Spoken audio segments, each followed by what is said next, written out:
Bendito Dios, te damos gracias porque en esta hora tu pueblo está reunido una vez más para escuchar tu palabra.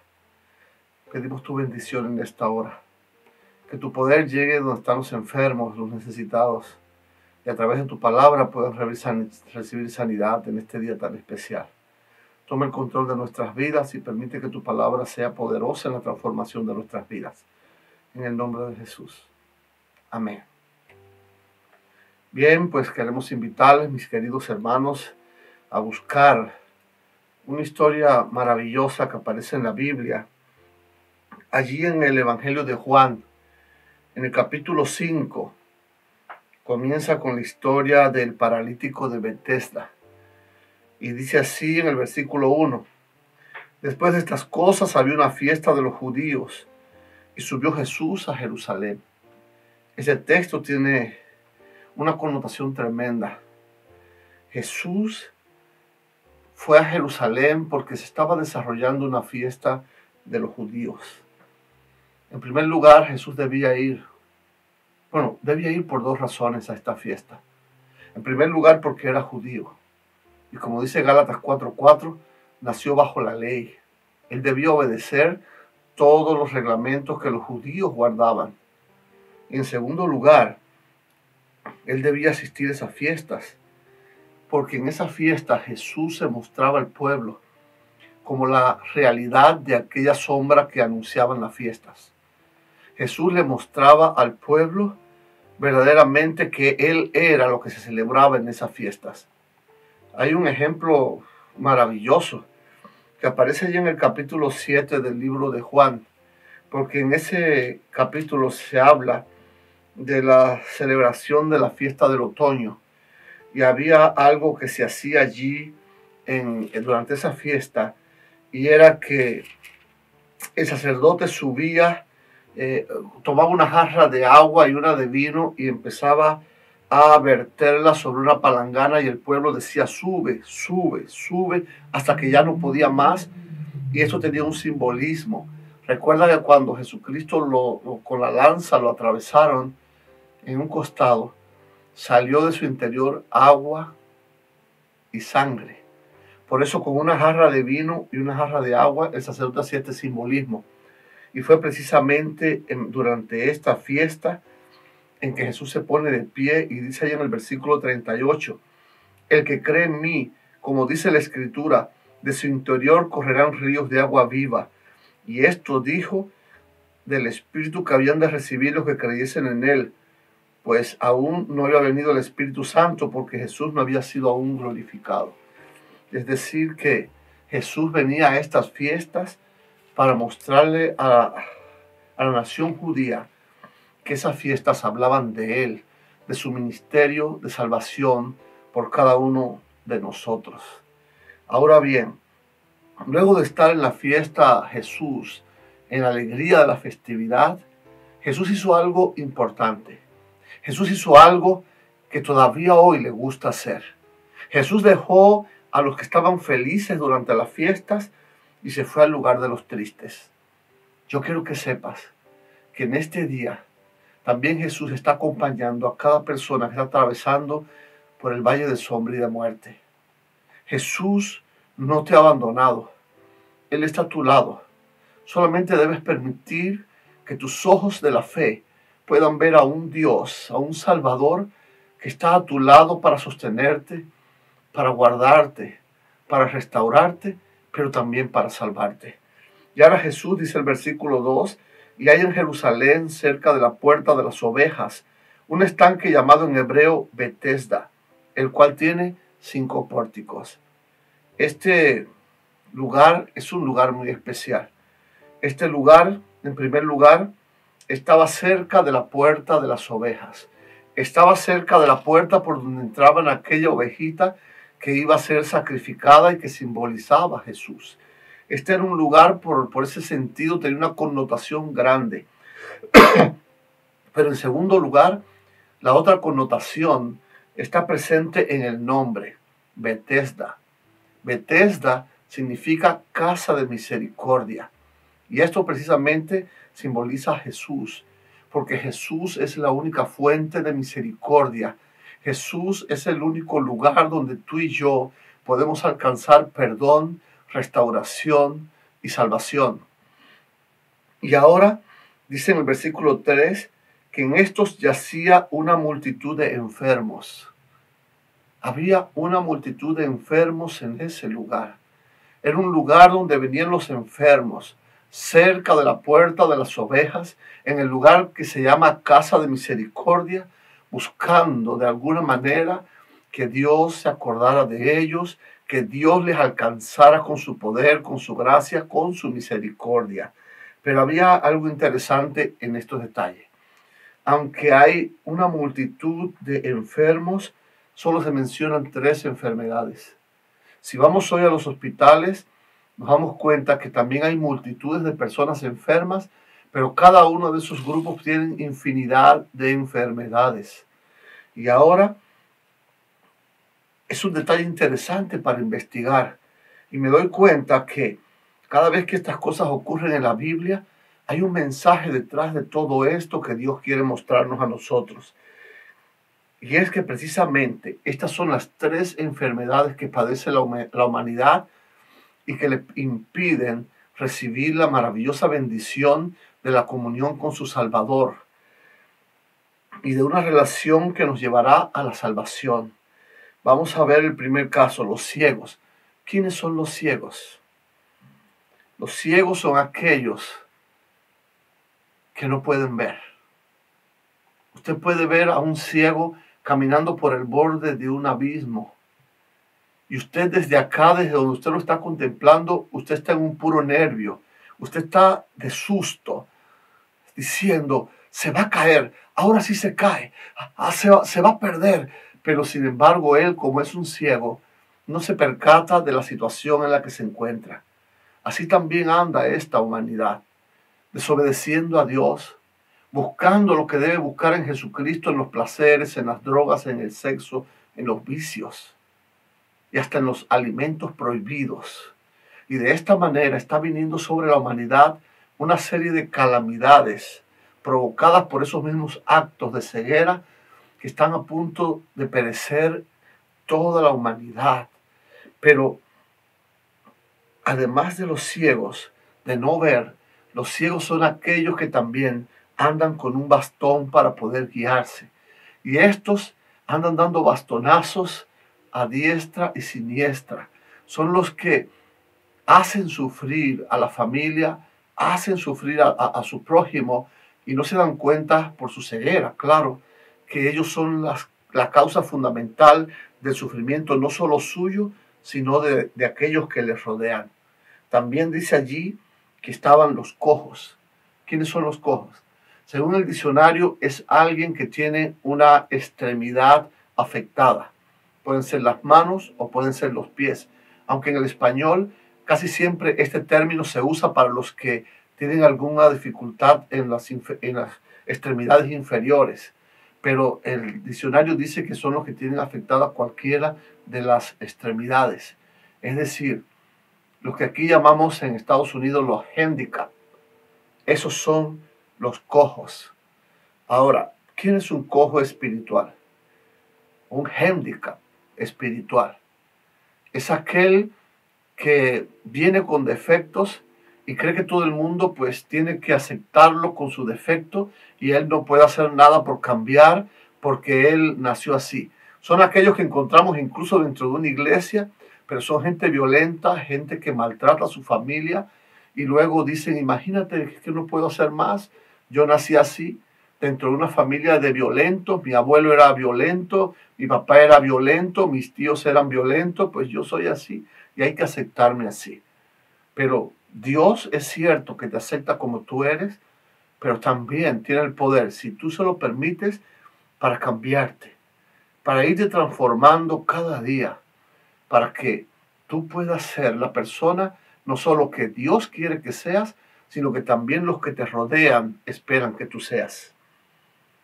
El tercer grupo de enfermos son los paralíticos. ¿Quiénes son estos paralíticos?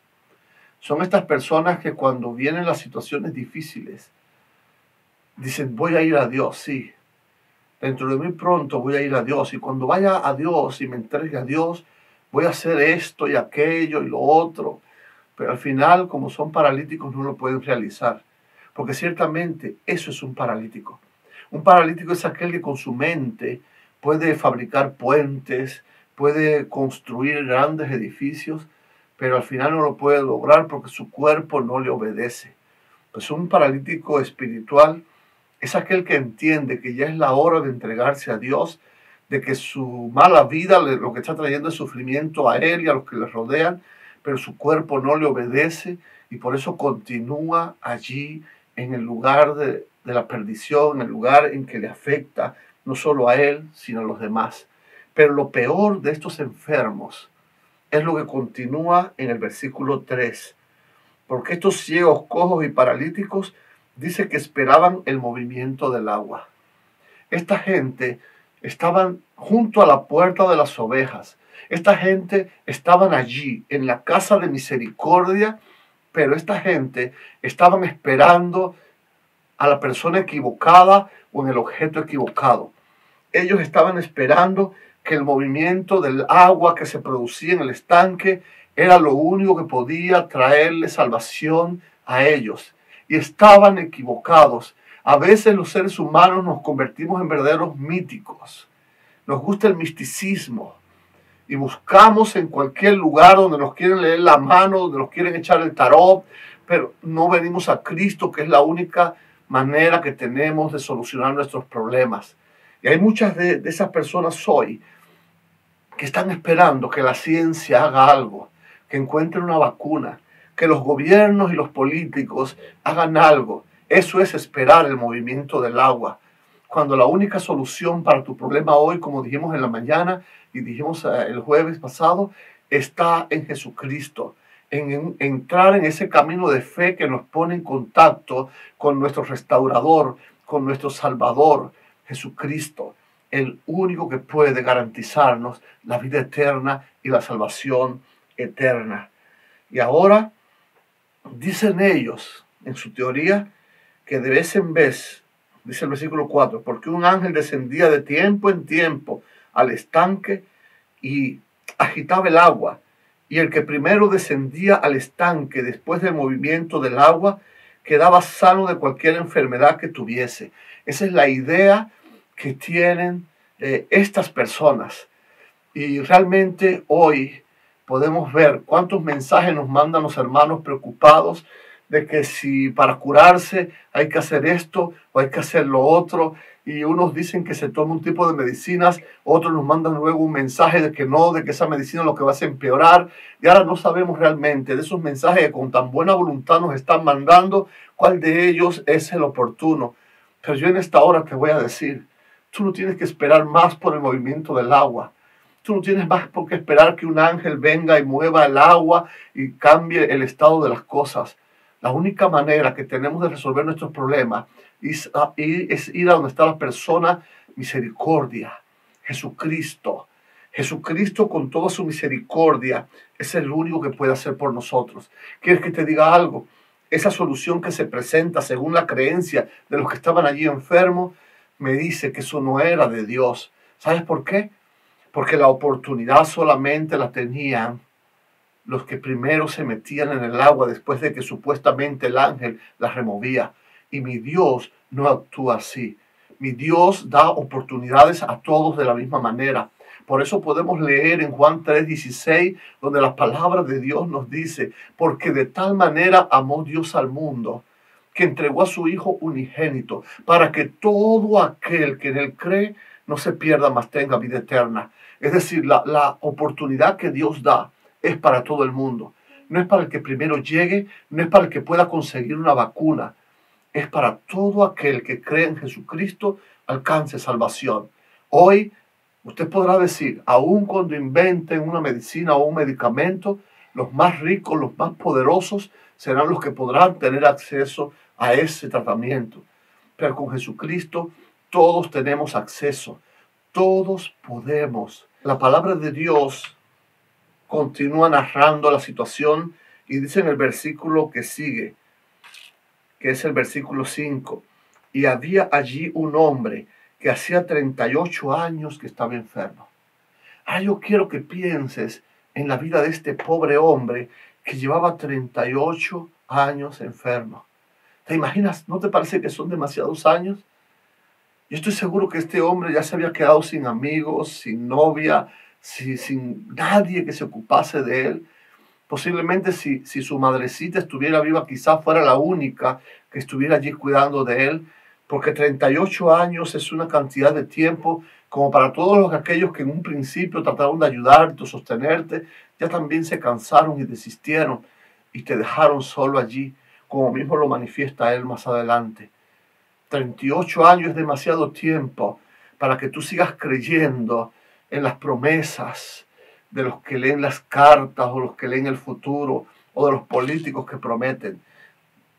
Es hora ya de que tú dejes de creer en la ciencia y en todas esas promesas para venir a la verdadera fuente de misericordia que es Cristo Jesús. Ahora este hombre estaba allí 38 años enfermo y cuando Jesús lo vio acostado, oigan qué cosa interesante, Jesús también quiere venir hoy allí donde estás. Y cuando Jesús te vea, Jesús también se va a compadecer como lo hizo con este hombre. Dice allí, y cuando Jesús lo vio acostado y supo que llevaba ya mucho tiempo, así le dijo, ¿quieres ser sano? Parece esta una pregunta tonta. Parece que es una pregunta tonta porque ahora mismo si le preguntaran a los que están afectados por este virus terrible del coronavirus, si quieren ser sanos, yo creo que lo primero que va a responderte con una cosa, una palabra bien fea. Pues, ¿qué enfermo no va a querer ser sanado? Pero, ¿sabes? Aunque parezca tonta la pregunta, Jesús nunca hace preguntas tontas. Lo que pasa es que muchas veces los enfermos no quieren ser sanados. Es más fácil para los enfermos irse detrás de los que le engañan y le roban todo su dinero antes de venir a aquel que de manera gratuita te quiere regalar la salvación y la vida eterna. Porque sí, esto tiene que quedarte claro. Para que tú te puedas salvar, no solo tienes que recibirlo literalmente así o superficialmente, tienes que comprometerte con Él. Tienes que entregarle tu vida a Él. Jesucristo fue el que te creó, también el que te redimió con su sangre. Por eso quiere que tú decidas que Él tome el control de tu vida, para que a partir de hoy nada te pueda afectar a ti y a mí. Y ahora Jesús le pregunta, ¿quieres ser sano? Y este hombre, como muchos de nosotros también hacemos, cuando presentamos a Jesús como la verdadera cura de todas las necesidades humanas, respondió, Señor, dice el enfermo, no tengo que me meta en el estanque cuando se agita el agua, y entre tanto que yo voy, otro desciende antes que yo. ¿Qué estaba diciendo este hombre? Si lo trasladamos a este tiempo, Señor, ¿cómo puedo yo? Cuando aparece una medicina que es buena para esto, otros que tienen más poder adquisitivo van y la compran. Y cuando yo llego ya no tengo posibilidad. En este país donde vivo, es el país donde más caro la cobran. Si yo por lo menos estuviera viviendo, no sé, en Canadá, en España, pero como estoy aquí es muy cara la medicina, yo no tengo acceso a ese medicamento. Pero Jesús no te estaba preguntando dónde tú vives ni cuánto cuesta un tratamiento en tu país. Jesús solamente te está preguntando a ti en esta tarde, ¿tú quieres ser sano? Porque si tú quieres ser sano de todo corazón, pídeselo a Jesús allí donde tú estás hoy. Y Jesús te puede traer la sanidad ahora mismo. Y los médicos quedarán boquiabiertos, como sin antes de ponerte cualquier vacuna o cualquier situación, tú puedes ser restaurado por el poder de Jesucristo, por el poder de aquel que te creó porque te ama, por el poder de aquel que fue capaz de poner su vida en lugar de la tuya en una cruz, porque también te ama con amor eterno y con amor infinito. Y ahora Jesús toma una decisión. Jesús le dijo, levántate, toma tu lecho y anda. Jesús le da una orden a este hombre. Y qué bueno que este hombre lo obedeció. Porque cuando este hombre obedeció esta orden, la sanidad entró a su cuerpo. Y este hombre pudo levantarse y caminar y tomar su lecho y irse a su casa. Yo quiero que tú sepas que en ese mismo lapso de tiempo, porque te voy a hacer una pregunta. ¿Qué tiempo se tardó en que Jesús le dijo, levántate, toma tu lecho y anda, y que el hombre se paró? Al instante. De hecho, lo dice el versículo que sigue, el versículo 9 dice, y al instante aquel hombre fue sanado. Cuando la palabra de Dios llega a tu corazón y tú decides recibirla y obedecerla, la cura se realiza al instante. La palabra de Dios es poderosa. Yo no sé si tú puedes entender esto, pero te voy a poner un ejemplo. En el libro de Génesis dice que Dios creó los cielos y la tierra. Pero en el versículo 2 del libro de Génesis capítulo 1 me dice que la tierra estaba desordenada y vacía. Y dijo Dios, dice el versículo 3, y dijo Dios, sea la luz, y la luz iluminó la tierra, y el orden llegó a la tierra. ¿Cuándo tardó la tierra en tener orden y llenarse en su plenitud? Solamente bastó con que Dios dijera, sea la luz. La palabra de Dios es poderosa. Esta es la mejor medicina que Dios ha dejado para el ser humano. Y ahora dice esa palabra que Jesús le dice al paralítico, levántate, toma tu lecho y anda, y al instante fue sanado. Esta mañana te invitaba a que caminaras por el camino de la fe. Hoy te estoy invitando a que busques la palabra de Dios, pero no solo la leas, sino también la creas.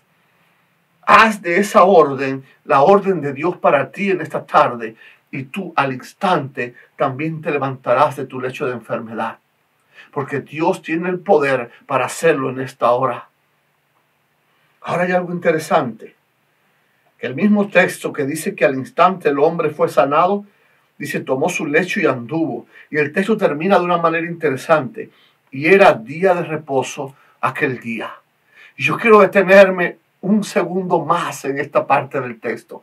¿Por qué la Biblia tenía que explicar que ese día en que fue sanado este hombre que llevaba 38 años por una vacuna o porque un político tomara una decisión, ahora resulta que se sana al instante? Y la Biblia me especifica, y ese día era sábado. Yo quiero que tú entiendas algo. El día de sábado está siendo atacado no solo por los enemigos de Dios, sino por muchos que dicen seguir a Dios y que dicen ellos que se reúnen en templos en honor al Dios creador del cielo y de la tierra. Pero sin embargo, están atacando a aquellos que exaltamos el sábado como algo maravilloso. Mis amigos, cuando vamos al Evangelio, nos damos cuenta que todos los milagros que Jesús realizó, los realizó en sábado. ¿Será casualidad eso? ¿Será casualidad que en el Isaías capítulo 58, allí en Isaías capítulo 58, versículo 13 y 14, vamos a leer allí, dice, si retrajeres del día de reposo tu pie, de hacer tu voluntad en mi día santo, y lo llamares delicia, santo, glorioso de Jehová, y lo venerares. ¿Será casualidad que Dios nos está ordenando a que veneremos el sábado? Fíjense qué cosa interesante. A los adventistas del séptimo día se nos acusa de que adoramos más bien el día antes que al Dios. Pero es Dios quien nos está mandando a venerar el día en Isaías 58, versículo 13. Y dice así, y lo venerares, no andando en tus propios caminos, ni buscando tu voluntad, ni hablando tus propias palabras, es decir, consagrando tu vida en ese día únicamente a Dios, como lo hemos hecho en este día nosotros. Dice allí el versículo 14, entonces te deleitarás en Jehová. Solo los que guardan el sábado pueden deleitarse en su Dios Jehová. Y dice además, y yo te haré subir sobre las alturas de la tierra. Dios quiere engrandecer a los que obedecen el mandamiento de guardar el sábado. Y continúa diciendo, y te daré a comer la heredad de Jacob tu padre, porque la boca de Jehová lo ha hablado. Es decir, que ahora Dios también promete lo mismo que le prometió a Abraham y a Jacob, a aquellos que deciden guardar el sábado. Pero te voy a decir algo más. ¿Será casualidad que los judíos hayan inventado cerca de 1000 leyes para cercar, para proteger este día glorioso? Y no te estoy diciendo que eso está bien ni que Dios lo ordenó. Precisamente lo que Jesús vino a hacer en esta tierra no fue abolir el sábado, sino a decirle a los judíos que no era necesario cercar el sábado de una manera tan rígida como lo habían hecho ellos. Porque el sábado es un regalo que Dios nos dio a nosotros los hombres. Por eso es que dice ahí en Marcos capítulo 2 y versículos 27 y 28 que el sábado fue hecho por causa nuestra. ¿Quieres que te diga algo, querido amigo, en esta tarde? Ni nosotros los que guardamos el sábado entendemos hoy la magnitud de la bendición que Dios nos ha dado a través del sábado. El sábado es un día profético, en primer lugar, porque el sábado es un anticipo de la comunión que vamos a tener con Dios día a día por toda la eternidad, cuando estemos en el cielo con Él por 1000 años y luego en la tierra nueva por toda la eternidad, en la presencia de Dios. El sábado tiene algo de especial que todavía tú y yo no lo hemos logrado descubrir. Es un reposo que Dios dejó establecido para su pueblo, pero con un propósito que quizás la mente humana jamás lo alcance. ¿Será casualidad entonces, te repito, que todos los milagros de Jesús se hayan realizado en sábado? ¿Será que hoy cuando el mundo, los líderes incluso religiosos están proclamando que se guarde el domingo en lugar del sábado, ¿no será que están provocando todas estas catástrofes al ponernos bajo el poder y la influencia del enemigo, al ser verdaderos rebeldes de Dios? Hay algo que los judíos tienen, y es que con respecto al sábado, que nosotros deberíamos aprender de ellos. Y no estoy hablando de judaizar. El mismo Jesús dijo que el que no tuviera la misma justicia que los fariseos no se iba a salvar. Pero hay un detalle interesante que lo podemos encontrar en la creación. Cuando revisamos la creación del capítulo 1 del libro de Génesis, nos damos cuenta que la creación como que va en ascenso. Primero, Dios crea la tierra. ¿Qué cosa es la tierra?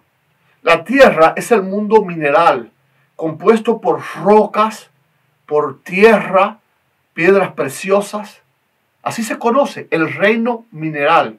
Ahora, este reino es un reino que no tiene vida. ¿Te has puesto a pensar en eso? Es algo sin vida. Ahora, de allí sube un escalón más. Y ahora crea las hierbas y las plantas. Y luego de crear las hierbas y las plantas, nos damos cuenta que ha subido un escalón superior. Aunque estas hierbas y plantas necesitan del mundo mineral para poder vivir, tienen vida en sí mismo. Un árbol es un ente vivo. La hierba, las plantas son vivos, son vivos, son entes vivos. Ahora sí, tenemos que aclarar algo. Son entes vivos, pero no se pueden mover. Están allí en el lugar donde han sido plantados y no tienen la libertad de movimiento. Luego Dios pasa a un tercer nivel y sube de categoría. Y ahora Dios crea en el 6º día a los animales. Y estos seres vivos tienen vida en sí mismos, pero también tienen libertad de movimiento. Aunque sea por su instinto, pero los elefantes, los leones, se mueven de acuerdo a sus necesidades y van en busca de lo que necesitan y no están estacionarios en un cierto lugar como los árboles y las plantas. Así que ya ha subido 3 escalones de progreso. Y luego que se crean los animales, ahora se crea al ser humano al final del 6º día. Y se sube un escalón más. En ese escalón más que se sube, ahora crea Dios al hombre. El hombre tiene vida como los animales y las plantas. También como los animales no somos estacionarios. Tenemos la libertad de movimiento. Pero además, al crearnos a nosotros, Dios también subió un escalón más. ¿Por qué? Porque nos hizo superiores a los animales. Nos dio la posibilidad de pensar, de amar. Pero hay algo interesante. Todo esto ocurrió hasta el 6º día. Y todo, como te dije, va increciendo, como dice el término de la música. Pero todavía faltaba un día, el séptimo día. Y en el séptimo día, Dios, si seguimos las reglas de que todo iba de un paso inferior a uno superior, ahora cierra la creación ¿con qué? Con el sábado. Dios creó el séptimo día únicamente para crear en él el Shabbat. Shabbat significa cesar, significa descansar. Hay algo importante en el sábado que es más especial que el mismo hombre, porque lo crearon un día después. Así como el hombre fue creado después de los animales y tiene mayor posibilidad, y los animales mayor que el de las plantas y las plantas mayor que el del reino mineral, el sábado tiene que tener algo superior a lo que tú y yo entendemos. Realmente Shabbat, una de sus traducciones es cesar. ¿Cesar de qué? Dios creó este día, y dice en el capítulo 2 y versículos 27 y 28 de Marcos, que lo hizo para beneficio del hombre. Necesitamos cesar. ¿Pero cesar de qué? Necesitamos cesar de la ambición desmedida que tenemos de perseguir lo material. Debemos cesar de desobedecer a Dios en el régimen de alimentación. Debemos cesar de una vez y para siempre de jugar con el pecado como si éste no nos destruyera. Debemos cesar de vivir independientemente, desconociendo que hay un Dios que lo ha creado todo y que ha creado las formas para que nos sostengamos y nos desarrollemos y seamos felices desde ahora y por la eternidad. Debemos detenernos cada sábado y preguntarnos por qué estamos aquí en la tierra y buscar a ese que fue el origen de nuestra existencia. El sábado tiene algo de especial que tú y yo no lo hemos podido descubrir. Pero lo que sí es cierto es que no es casualidad que Dios haya mandado a descansarlo de esa manera tan estricta hasta el punto de que lo adoremos. Algo tiene que haber en el sábado cuando los judíos lo tienen en tan alta estima hasta el punto de crear 1000 leyes con relación a este día. No puede ser casualidad que todos los milagros los realizó Jesús en el día de sábado. Hoy es un día especial.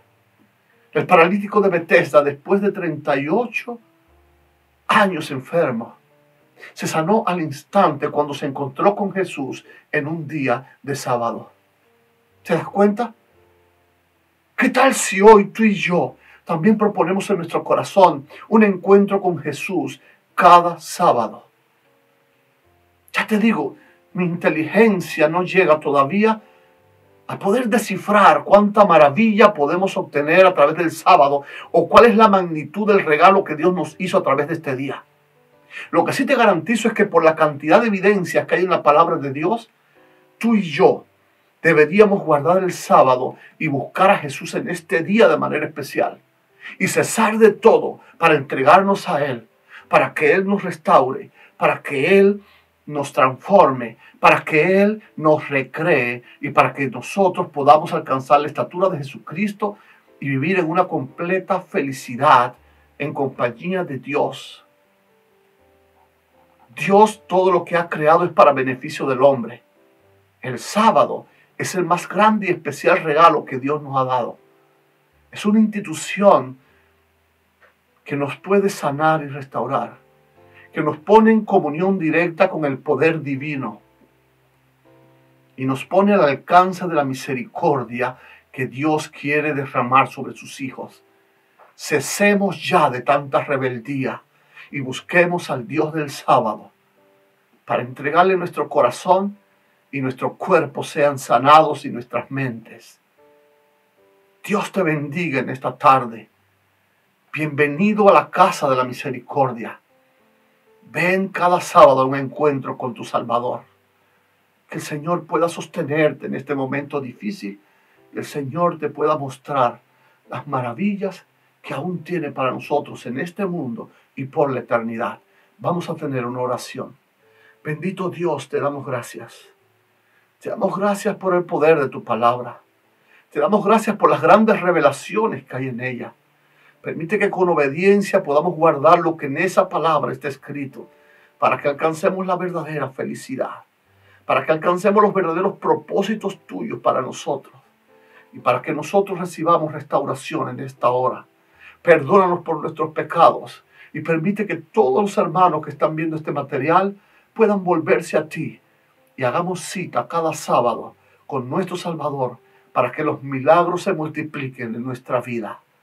Bendice ahora a los enfermos, a los afligidos, a los angustiados y permite que en esta hora quedemos todos bajo la influencia y el poder del Espíritu Santo.